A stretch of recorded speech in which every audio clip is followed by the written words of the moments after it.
Ingat, nasib suatu kaum tidak akan pernah berubah kalau bukan kaum itu sendiri yang mengubahnya. Gue tekankan sekali lagi, Del.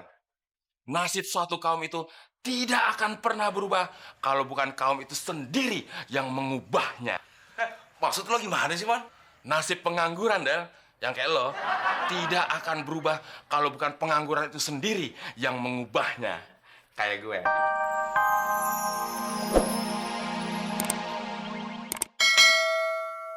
Tapi biar uang yang harus mengubah kita. Emangnya ayam gue?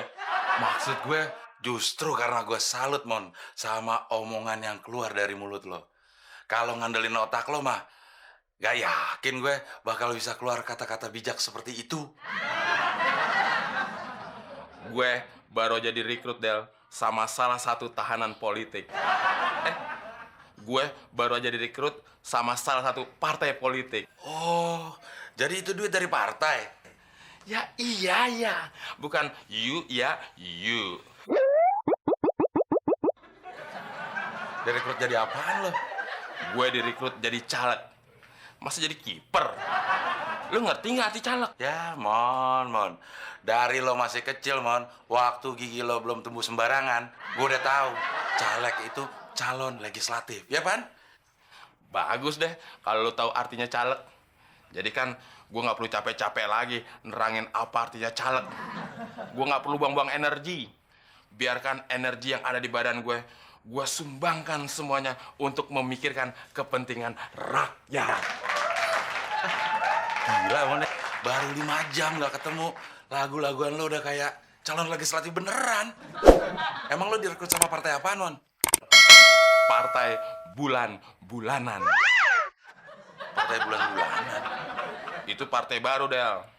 Visi misinya membela rakyat yang selama ini selalu menjadi bulan-bulanan bagi mereka yang punya uang dan kekuasaan. Konkretnya gimana, Mon? Konkretnya.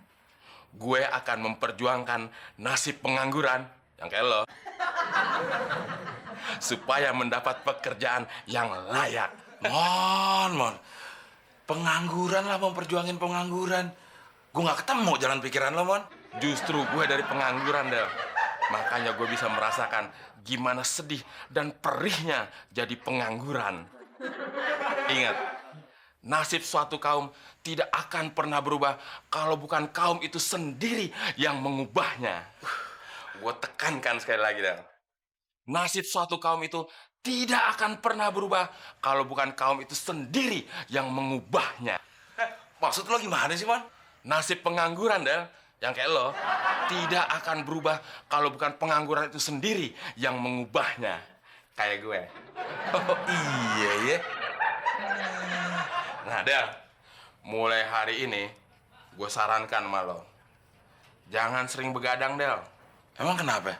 Lo kan pengangguran. Kalau lo begadang, besok pagi nganggur lo kesiangan lagi. Malu, Del, sama tetangga.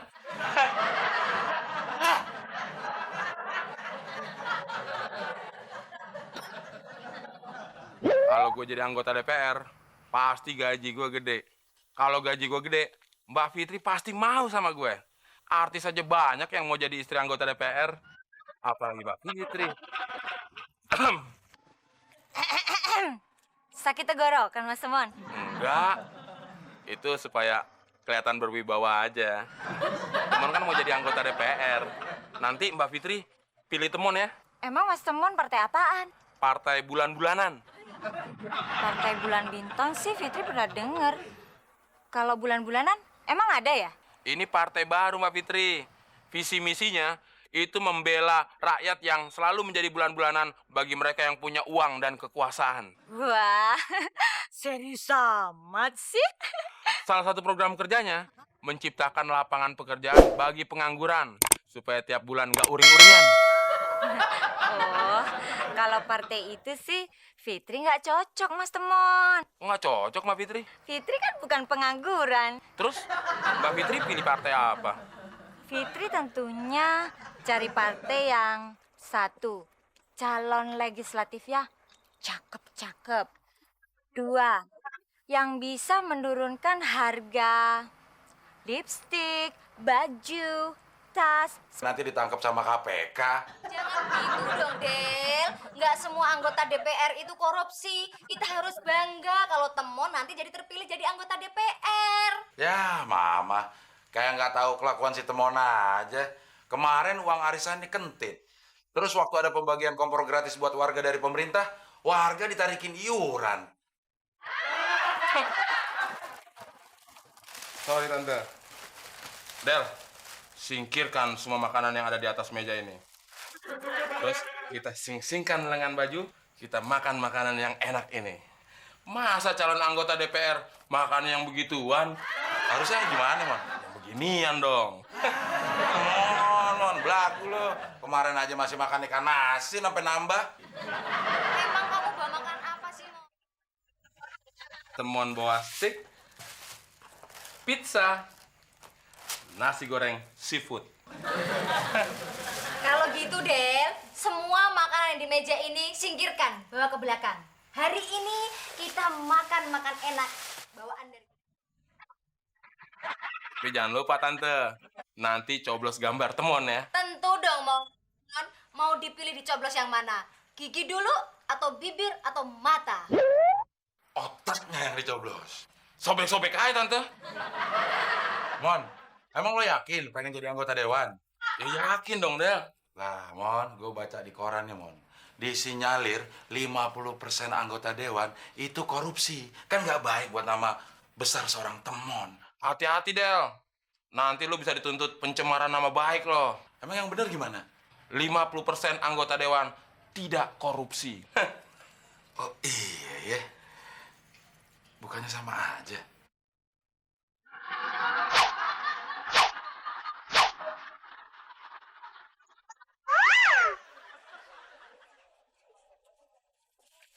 Wah, nggak nyangka ya si Temon jadi caleg.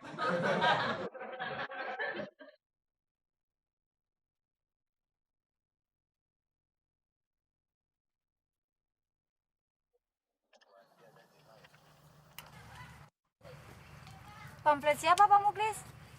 Ini Mbak Fitri, lagi nempelin fotonya si Temon supaya dikenal di konstitusi.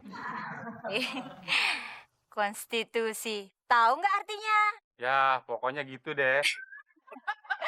Hebat ya, Mas Temon. Sekarang jadi caleg. Iya, semoga aja Temon kepilih jadi anggota DPR. Biar selalu unjuk gigi, Mbak Fitri. Kalau soal unjuk gigi sih, Mas Temon bukannya selalu unjuk gigi, Pak Muklis.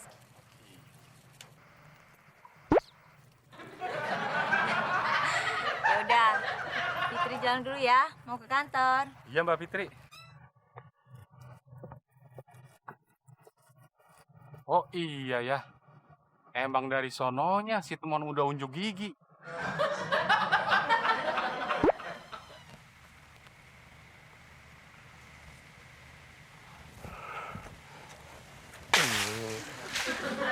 Mana sih nih Pak RT? Kebersihan lingkungan komplek ini nggak dijaga. Makan gaji buta. Ngapain Mon kamu Mon? Celingak. Pak RT tahu nggak? Saya itu sedang mengamati kebersihan lingkungan komplek kita. Ternyata tidak dijaga, tidak terawat. Mon, siapa yang tahu pemikiran kamu? Otak kamu di mana? Saya juga di mana nggak tahu. Sekarang saya kasih tahu Pak RT. Kebersihan lingkungan komplek kita ini tidak bersih. Loh, Mon, kamu kok marah-marah sama saya? Jelek-jelek begini, saya RT loh, Mon. Pak RT juga harus ingat, yang lebih jelek begini, itu caleg. Kalau saya terpilih jadi anggota DPR, saya berhak marah-marahin Bapak. Ingat, Mon, kamu itu baru calon. Marah-marahnya ntar aja kalau kamu jadi anggota DPR. Iya kalau jadi. Saya jadi punya niat nggak baik sama Bapak. Maksud kamu apa? Kalau saya jadi anggota DPR nanti, saya nggak mau tinggal di komplek ini. Apalagi RT-nya kayak Anda. Nggak sudi saya. Ya sudah, saya juga punya niat nggak baik sama kamu, Mon. Niat apa Pak RT? Permohonan perpanjangan KTP-mu ini tidak akan saya proses. Tapi perasaan Abdel nggak enak, mah. Ini bukan sekali dua kali. Ujung-ujungnya pasti nggak beres si Temon nih.